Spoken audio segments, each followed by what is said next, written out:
Pulang kerja bukannya masak malah bengong. Dasar pemalas. Bentak Raka sambil melempar tas ke wajahku. Aku hanya tertawa kecil melihat tingkahnya, lalu memutar video dia dan Kirana di layar besar. Makan saja selingkuhanmu itu, Mas. Besok kau dan dia akan tidur di kolong jembatan. Sebelum kita bongkar rencana pembalasanku, jangan lupa klik subscribe dan like. Tulis nama, asal kota, dan ketik hadir di kolom komentar sekarang. Mana makan malamku? Dasar istri pemalas. Kamu pikir dengan jabatan CEO itu, kamu bisa lepas dari kewajibanmu di rumah? Hah? Suara gebrakan meja makan kayu jati itu menggema di seluruh penjuru ruang tengah. Raka berdiri dengan wajah memerah, napasnya memburu seolah dia adalah korban yang paling tersakiti di dunia ini. Danira, yang baru saja melangkah masuk dengan setelan blazer seharga puluhan juta, hanya diam.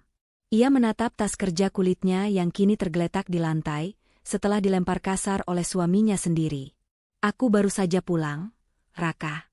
Kita punya asisten rumah tangga, kenapa kamu harus berteriak seolah aku ini pelayanmu? Asisten rumah tangga sedang pulang kampung.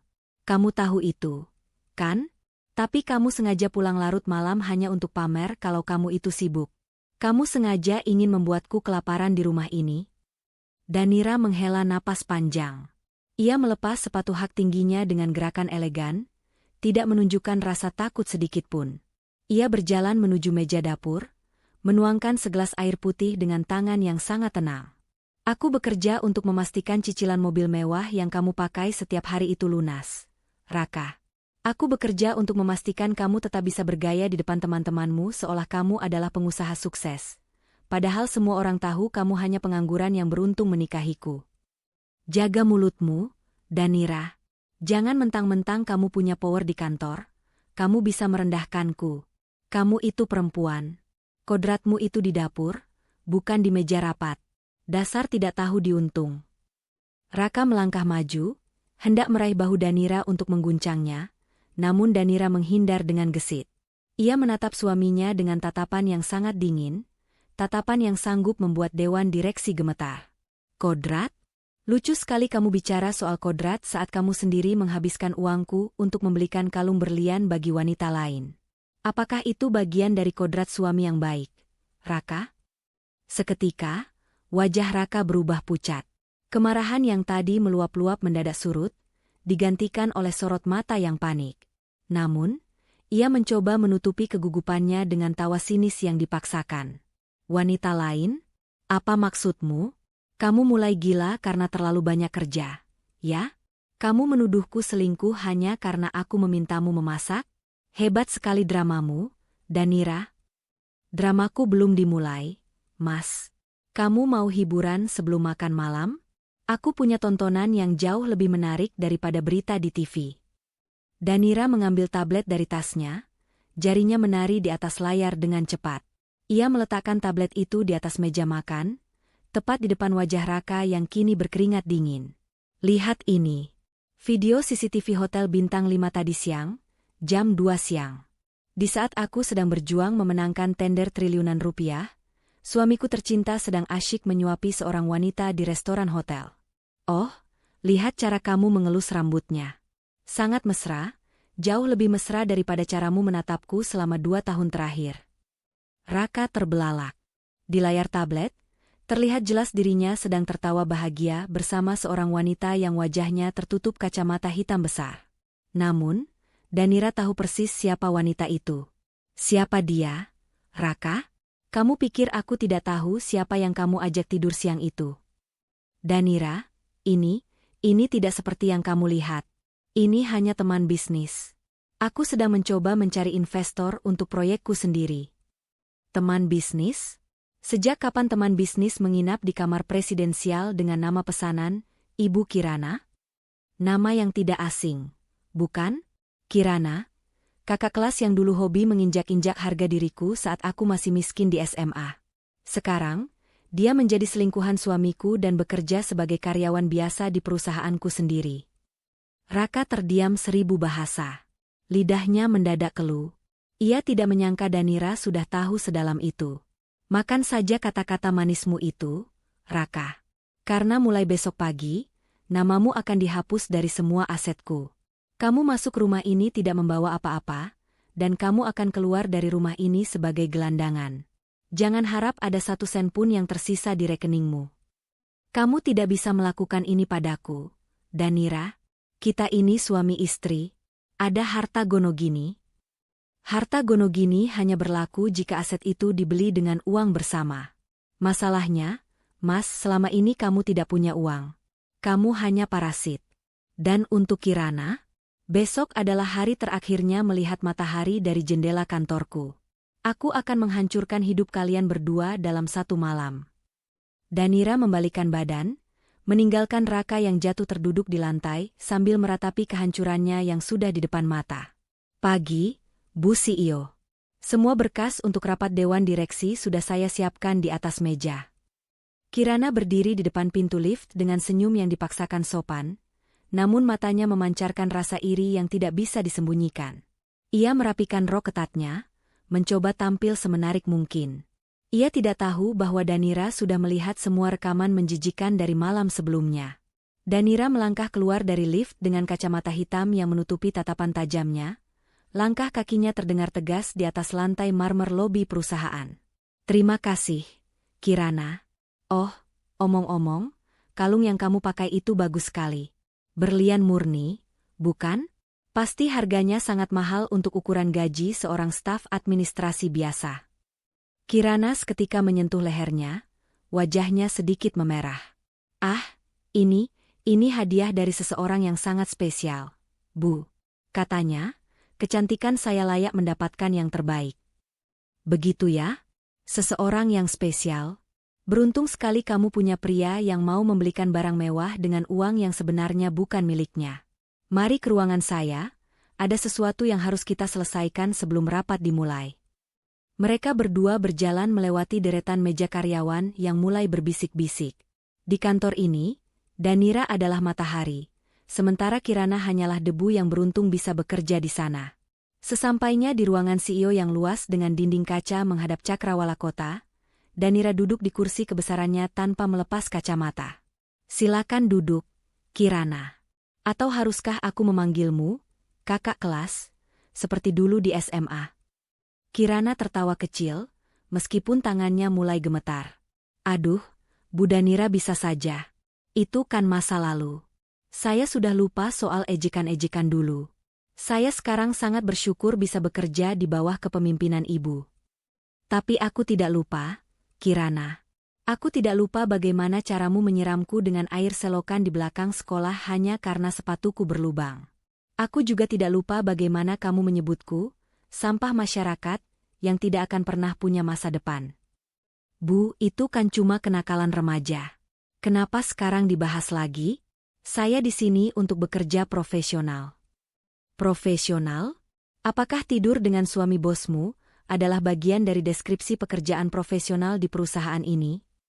Suasana di ruangan itu mendadak menjadi sangat dingin. Danira melempar sebuah amplop coklat besar ke atas meja. Isinya tumpah berantakan. Foto-foto Kirana yang sedang memeluk Raka di depan hotel, salinan mutasi rekening ilegal, dan bukti penggelapan dana kecil yang dilakukan Kirana selama 6 bulan terakhir. Ini fitnah. Bu Danira, saya bisa jelaskan. Raka yang mengejar-ngejar saya. Dia bilang ibu itu dingin, tidak punya perasaan, dan cuma peduli pada uang. Tentu saja dia bilang begitu. Pria parasit akan mengatakan apa saja untuk mendapatkan tubuh wanita yang sama murahnya dengan harga dirinya. Tapi yang paling menarik adalah ini, Kirana. Danira memutar sebuah rekaman suara dari tabletnya. Suara Raka di rekaman, tenang saja, Kirana. Setelah aku berhasil mendapatkan tanda tangan Danira untuk surat kuasa aset, kita akan tendang dia. Dia cuma mesin uangku, kamu adalah ratuku. Danira tersenyum sinis melihat wajah Kirana yang kini pucat pasi seperti mayat. Kalian berdua sangat cocok. Satunya pengkhianat, satunya lagi perampok. Tapi sayang, rencana kalian gagal total semalam. Raka sudah terusir dari rumahku tanpa membawa sepeser pun uang.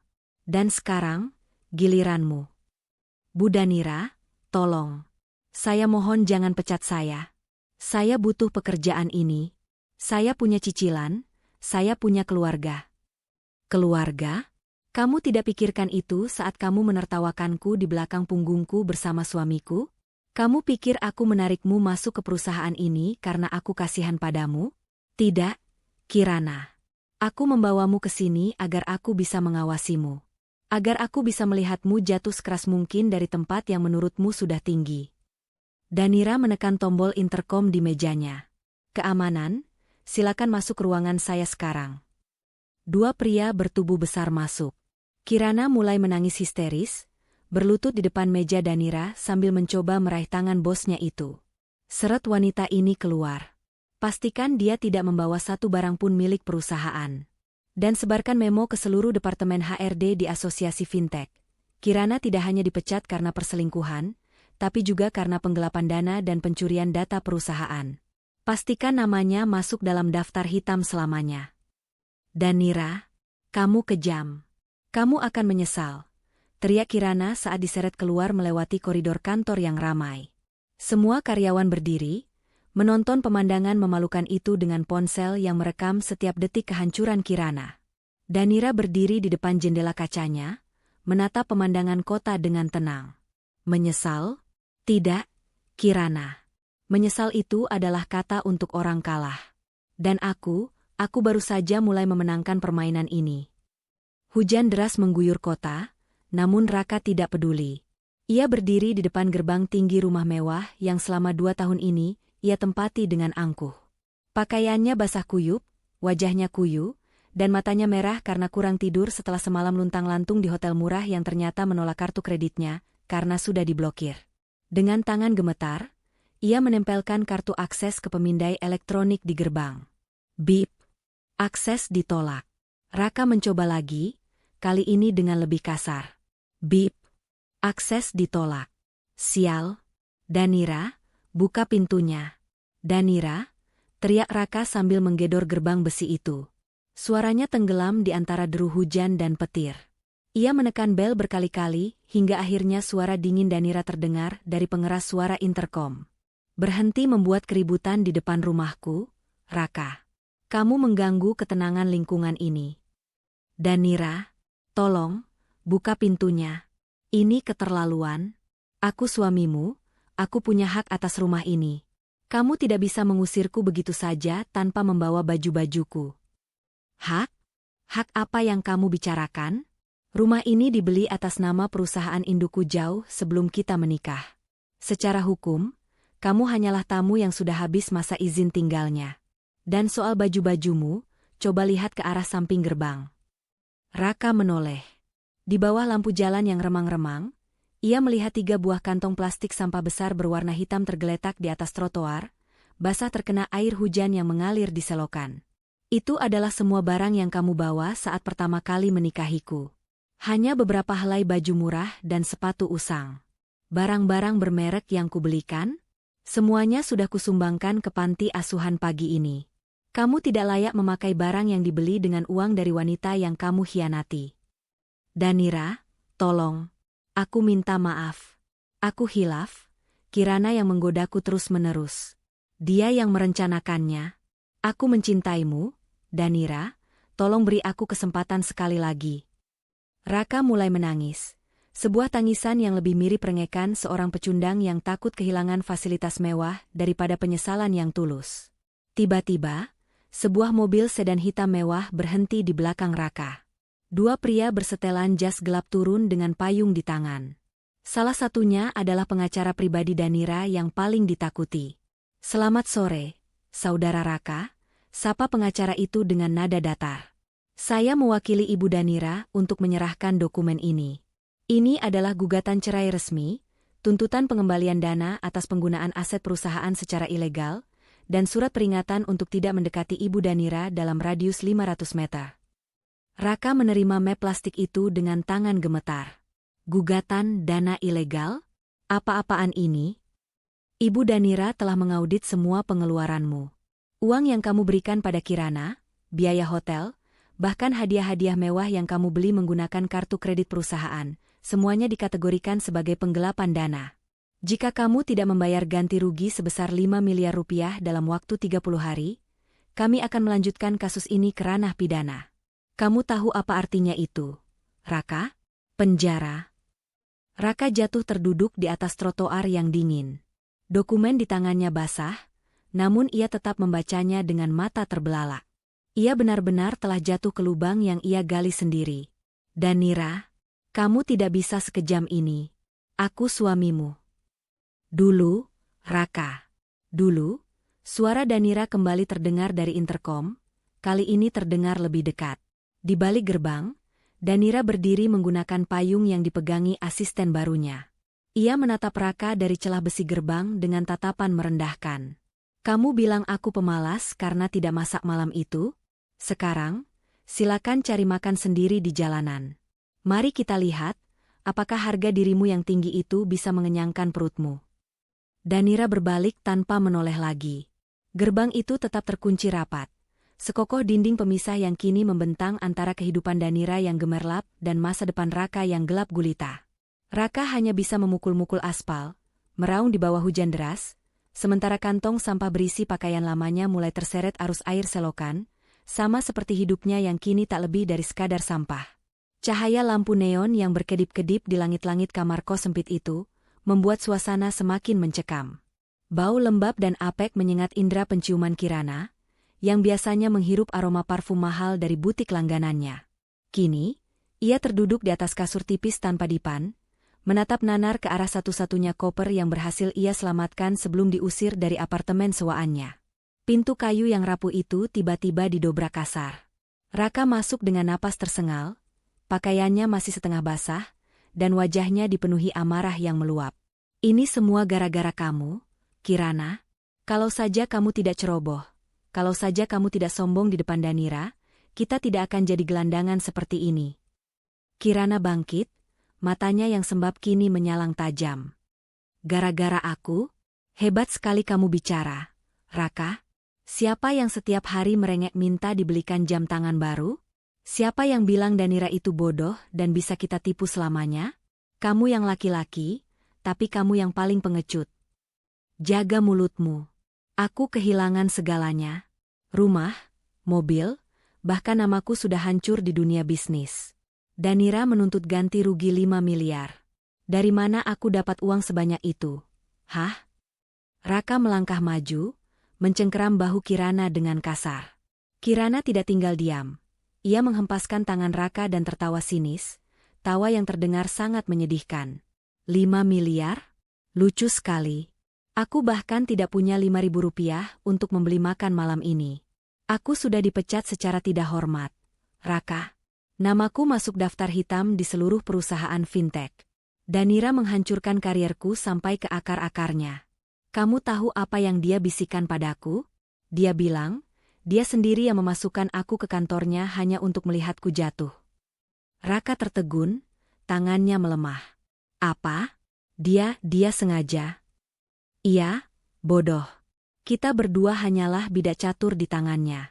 Dia membiarkan kita berselingkuh, membiarkan kita menggunakan uangnya, hanya untuk mengumpulkan bukti yang cukup untuk memenjarakan kita. Danira bukan wanita lemah yang bisa kamu bentak-bentak seperti di rumah. Dia itu monster yang sedang bermain dengan mangsanya. Raka jatuh terduduk di kursi plastik yang hampir patah. Lalu sekarang bagaimana? Aku tidak punya siapa-siapa lagi. Teman-temanku tidak ada yang mau mengangkat teleponku. Mereka semua tahu aku diusir seperti anjing oleh Danira. Kirana mendekat, matanya berkilat penuh rencana jahat yang putus asa. Kita masih punya satu kartu, Raka. Kamu masih punya akses ke brankas pribadinya di rumah itu, kan? Kamu pasti tahu kode cadangannya. Kita masuk ke sana, ambil apa saja yang bisa dijual, lalu kita lari keluar kota. Kamu gila? Rumah itu dijaga ketat. Danira sudah mengganti semua aksesnya. Kamu itu suaminya. Setidaknya di atas kertas kita masih bisa berdalih kalau kita hanya mengambil hak Gonogini. Kalau kita diam saja, besok polisi akan menjemput kita atas tuduhan penggelapan dana. Pilih mana, Raka? Mencuri dari istrimu sendiri atau membusuk di penjara? Raka terdiam. Ego dan keputusasaannya berperang di dalam kepala. Ia menatap Kirana, wanita yang dulu ia anggap sebagai pelarian manis dari Danira yang dingin, kini justru tampak seperti iblis yang mengajaknya ke neraka yang lebih dalam. Tapi, kalau kita tertangkap, kita tidak akan tertangkap kalau kita cepat. Besok malam Danira, ada acara gala dinner besar-besaran. Rumah itu akan kosong. Itu kesempatan terakhir kita, Raka. Hanya itu, atau kita benar-benar akan menjadi gelandangan selamanya. Tanpa mereka sadari, di sudut ruangan yang gelap, sebuah lampu kecil berwarna merah berkedip dari balik lubang ventilasi. Danira, yang sedang duduk di kursi kerjanya sambil menyesap anggur merah, menatap layar monitor dengan senyum kemenangan. Ia mendengar setiap kata, setiap rencana busuk yang mereka susun. Masuklah ke jebakanku, para tikus kecil, bisik Danira pada layar monitornya. Aku sudah menyiapkan sambutan yang jauh lebih meriah dari yang kalian bayangkan. Malam itu, bulan tertutup awan hitam, seolah alam pun enggan menyaksikan kebodohan yang akan dilakukan dua manusia yang sudah kehilangan akal sehatnya. Raka dan Kirana berdiri di balik semak-semak yang membatasi area belakang mansion mewah milik Danira. Dengan napas yang tertahan, Raka mencoba menekan tombol pada panel pintu darurat yang ia yakini kodenya belum sempat diganti oleh Danira. Klik. Pintu itu terbuka. Raka tersenyum penuh kemenangan. Sebuah senyum yang tampak mengerikan di kegelapan. Lihat, dia terlalu sombong sampai lupa mengganti kode pintu pelayan ini. Ayo, cepat. Mereka berdua menyelinap masuk ke dalam rumah yang sunyi senyap. Ruang tengah yang biasanya terang benderang kini, hanya menyisakan bayangan-bayangan furnitur mahal yang tampak seperti monster hitam di mata Kirana. Dengan bantuan senter dari ponselnya, Kirana menarik lengan Raka menuju ruang kerja pribadi Danira di lantai 2, tempat di mana brankas berisi perhiasan dan dokumen aset disimpan. Cepat buka, Raka. Aku sudah tidak tahan di sini, bisik Kirana dengan nada gemetar. Diamlah. Tanganku berkeringat. Raka memutar angka-angka pada brankas baja itu. 1 putaran, 2 putaran, dan klek. Pintu brankas terbuka. Mata Kirana berbinar melihat tumpukan uang tunai darurat dan kotak-kotak bludru berisi perhiasan berlian milik Danira. Tanpa membuang waktu, ia meraup semuanya ke dalam tas ransel yang ia bawa. Kita kaya, Raka. Kita bisa mulai hidup baru di luar negeri dengan ini. Namun, kegembiraan itu hanya bertahan sedetik. Tiba-tiba, seluruh ruangan itu meledak dengan cahaya lampu yang sangat terang. Lampu-lampu kristal di langit-langit menyala seketika, membuat mata mereka perih dan silau. Tentu saja kalian merasa kaya. Tapi sayang, uang dan perhiasan itu hanyalah properti film yang kupesan khusus untuk menyambut kalian. Suara tenang dan berkelas itu berasal dari ambang pintu. Danira berdiri di sana, mengenakan gaun malam berwarna merah darah, memegang segelas sampanye di tangan kirinya. Ia tidak sendirian. Di belakangnya, berdiri 4 orang petugas kepolisian bersenjata lengkap dan pengacara pribadinya. Raka terjatuh lemas, menjatuhkan kotak perhiasan di tangannya. Danira ini tidak seperti yang kamu pikirkan. Aku hanya ingin mengambil barang-barangku yang tertinggal. Mengambil barang di dalam brankas baja dengan membawa ransel, dan masuk lewat pintu belakang di tengah malam? Penjelasan yang sangat kreatif. Raka, ucap Danira sambil berjalan mendekat, langkah hak tingginya berbunyi nyaring di lantai kayu. Kirana mencoba melarikan diri lewat balkon, namun 2 petugas polisi segera meringkusnya dan memborgol tangannya ke belakang. Lepaskan. Ini jebakan. Danira, kamu sengaja membiarkan pintu itu terbuka, teriak Kirana histeris. Tentu saja aku sengaja. Aku butuh bukti tambahan berupa pencurian dengan pemberatan dan masuk ke properti orang lain tanpa izin agar masa hukuman kalian di penjara nanti lebih lama. Danira menyesap sampanyenya dengan anggun, menatap Kirana yang kini tersungkur di lantai. Dulu kamu membuliku karena aku miskin, Kirana. Sekarang, kamu akan merasakan bagaimana rasanya menjadi narapidana tanpa harga diri sedikitpun. Seorang inspektur polisi maju dan membacakan hak-hak mereka. Raka, Kirana, kalian ditangkap atas tuduhan pencurian, penggelapan dana perusahaan, dan perselingkuhan yang merugikan pihak pelapor. Semua tindakan kalian malam ini terekam dengan jelas oleh kamera inframerah di ruangan ini. Raka menatap Danira dengan tatapan memohon yang menjijikan. Danira, tolong aku suamimu, ampuni aku sekali ini saja. Danira membungkuk, menatap mata Raka dari jarak dekat. Suami? Suamiku sudah mati sejak dia memutuskan untuk menyuapi wanita lain dengan uang hasil keringatku. Sekarang, pergilah. Nikmati makan malammu di balik jeruji besi, karena itu adalah makanan terakhir yang bisa kamu dapatkan secara gratis. Saat mereka berdua diseret keluar dengan tangan terborgol, Danira hanya berdiri diam di tengah ruang kerjanya. Tidak ada air mata, tidak ada keraguan. Ia mengambil ponselnya dan menelepon asistennya. Hancurkan semua foto pernikahan itu.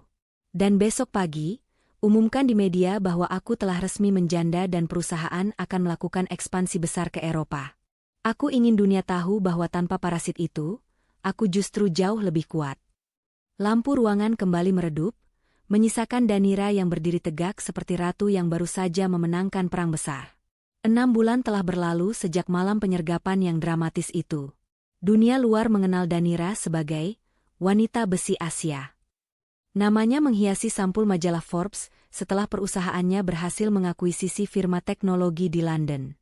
Namun, di balik kegemilangan itu, Danira merasa ada satu urusan kecil yang belum ia tuntaskan. Melihat langsung wajah orang-orang yang pernah mencoba menghancurkannya. Danira melangkah masuk ke dalam gedung penjara dengan setelan high-end berwarna putih gading yang sangat kontras dengan dinding beton yang kusam dan berbau disinfektan. Langkah kakinya yang tegas berbunyi nyaring di lorong sunyi ruang kunjungan. Ia duduk di balik kaca pembatas, menunggu dengan ekspresi wajah sedatar es. Pintu besi terbuka. Raka muncul dengan seragam tahanan berwarna oranye yang longgar di tubuhnya yang kini kurus kering. Rambutnya yang dulu selalu tertata rapi kini berantakan, dan matanya cekung tanpa cahaya. Saat melihat Danira, Raka langsung menempelkan tangannya ke kaca, air matanya tumpah seketika. Danira, kamu datang. Aku tahu kamu masih mencintaiku. Tolong, cabut tuntutannya. Aku tidak tahan di sini, tempat ini seperti neraka. Danira tidak membalas jabatan tangan di kaca itu. Ia hanya menatap Raka seolah sedang melihat serangga yang terjepit. Aku datang bukan untuk membebaskanmu, Raka. Aku datang untuk memberikanmu surat cerai yang sudah disahkan pengadilan. Hari ini, secara hukum, namaku tidak lagi bersanding dengan namamu. Kamu bukan siapa-siapa bagiku sekarang. Tegak kamu, Danira. Aku sudah menderita di sini. Kirana menyalahkanku setiap hari. Kami berkelahi setiap kali ada jam kunjungan bersama. Aku kehilangan segalanya. Kamu tidak kehilangan segalanya karena aku, Raka. Kamu kehilangan segalanya karena kamu merasa berhak atas apa yang tidak pernah kamu perjuangkan. Oh, omong-omong ini ada sedikit hadiah untukmu. Danira menyodorkan sebuah foto majalah melalui celah di bawah kaca. Foto itu menunjukkan Danira sedang berjabat tangan dengan Perdana Menteri di sebuah acara kenegaraan. Di sampingnya, berdiri seorang pria tampan, cerdas, dan mapan yang merupakan rekan bisnis barunya. Itu adalah hidupku sekarang. Tanpa parasit sepertimu, aku melesat lebih jauh dari yang bisa kamu bayangkan. Aku ingin kamu menempel foto ini di dinding selmu, agar setiap pagi kamu bangun, kamu ingat apa yang telah kamu sia-siakan demi wanita seperti Kirana. Cukup, Danira, cukup. Raka berteriak histeris, hingga petugas keamanan harus memegangi bahunya. Bawa dia masuk. Sekarang, panggil tahanan bernama Kirana, perintah Danira dingin. Beberapa menit kemudian, Kirana dibawa masuk. Kondisinya jauh lebih mengenaskan. Wajahnya yang dulu selalu penuh riasan kini kusam, dan dipenuhi jerawat karena stres. Tidak ada lagi keangkuhan kakak kelas yang dulu hobi merundung. Hai, kak kelas. Bagaimana rasanya bekerja di unit kebersihan penjara? Kudengar kamu bertugas menyikat toilet setiap pagi? Sangat cocok dengan bakatmu yang suka bermain di selokan. Sindir Danira. Kirana menatap Danira dengan kebencian yang mendalam, namun ia tidak punya kekuatan untuk membalas. Kamu merasa menang sekarang. Hah? Hanya karena kamu punya uang. Aku menang karena aku cerdas. Dan aku datang ke sini hanya untuk memberitahumu satu hal. Aku baru saja membeli lahan sekolah SMA kita dulu. Aku akan meratakannya dan membangun gedung yayasan beasiswa untuk anak-anak miskin berprestasi, hal yang dulu sangat kamu benci. Dan gedung itu akan kunamakan Danira Foundation. Namamu akan terlupakan, sementara namaku akan dipuja sebagai pahlawan. Kirana mulai terisak. sebuah tangisan keputusasaan. Kenapa kamu harus sekejam ini? Kamu sudah menghancurkan masa depanku. Aku hanya membalikan keadaan, Kirana. Kamu yang mengajariku bahwa hidup adalah tentang siapa yang berada di atas dan siapa yang di bawah. Sekarang, nikmatilah tempatmu di bawah sana. Danira berdiri, merapikan blazernya, dan memakai kacamata hitamnya kembali. Ia berjalan keluar dari ruang kunjungan, tanpa menoleh ke belakang sedikitpun. Saat ia keluar dari gedung penjara, sinar matahari menyambut wajahnya. Ia menarik napas dalam-dalam, merasakan udara kebebasan yang sesungguhnya. Hidupnya baru saja dimulai, sementara bagi Raka dan Kirana, waktu seolah berhenti di balik tembok dingin itu selamanya. Malam itu, langit Jakarta dihiasi oleh ribuan kembang api yang meledak indah di atas gedung pencakar langit milik Danira Group. Di lantai penthouse yang mewah, sebuah pesta perayaan akbar sedang berlangsung. Danira, 25 tahun, berdiri di balkon, menggenggam segelas sampanye, menatap hamparan lampu kota yang seolah tunduk di bawah kakinya. Malam ini bukan sekadar perayaan ekspansi bisnisnya ke Eropa, tapi juga perayaan atas kebebasan jiwanya yang seutuhnya. Ia mengenakan gaun customade berwarna emas yang berkilauan, memancarkan aura kekuasaan dan kecantikan yang tak tertandingi. Tidak ada lagi jejak kesedihan atau kemarahan di wajahnya. Yang ada hanyalah ketenangan seorang pemenang. Selamat, Danira. Kamu benar-benar melampaui ekspektasi semua orang. Sebuah suara bariton yang lembut terdengar dari belakangnya. Danira menoleh dan tersenyum tulus.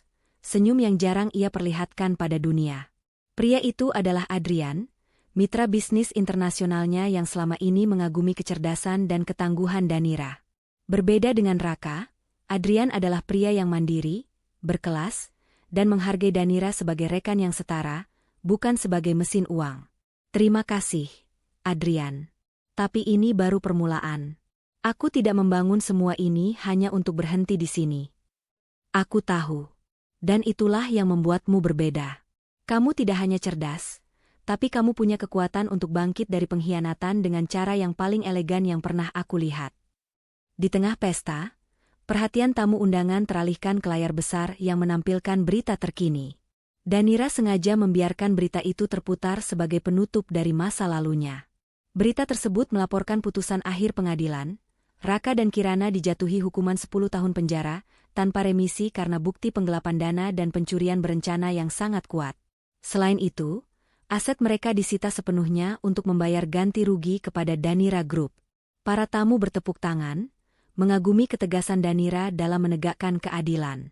Di mata mereka, Danira adalah simbol wanita modern yang tidak bisa diremehkan.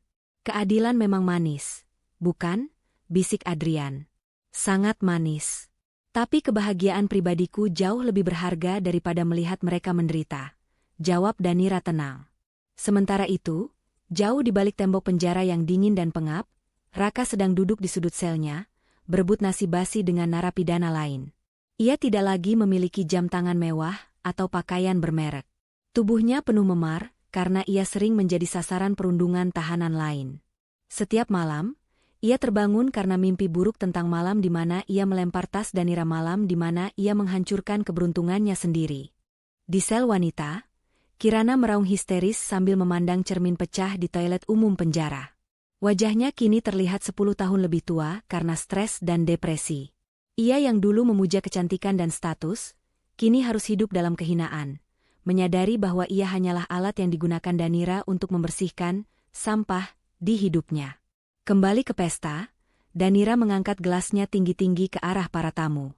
Malam ini, kita merayakan masa depan. Untuk kesuksesan, integritas, dan keberanian untuk membuang apapun yang menghambat langkah kita. Musik jazz yang elegan kembali mengalun. Danira berdansa dengan Adrian di tengah ruangan, disaksikan oleh orang-orang paling berpengaruh di negeri ini. Ia telah membuktikan bahwa kecerdasan dan kelas akan selalu menang atas kelicikan dan keangkuhan. Karir yang cemerlang, kekuasaan yang tak tergoyahkan, dan kini, kehadiran seseorang yang benar-benar menghargainya. Danira telah mencapai segalanya. Ia bukan lagi gadis yang bisa dirundung oleh Kirana, atau istri yang bisa dibentak oleh Raka. Ia adalah Danira, sang ratu di kerajaannya sendiri, yang hidup bahagia dengan pencapaian yang ia bangun dari keringat dan air matanya sendiri. Pembalasan dendam terbaik memang bukan hanya tentang kehancuran musuh, tapi tentang seberapa tinggi kita bisa terbang setelah mereka mencoba mematahkan sayap kita. Dan Danira, kini terbang lebih tinggi dari siapapun.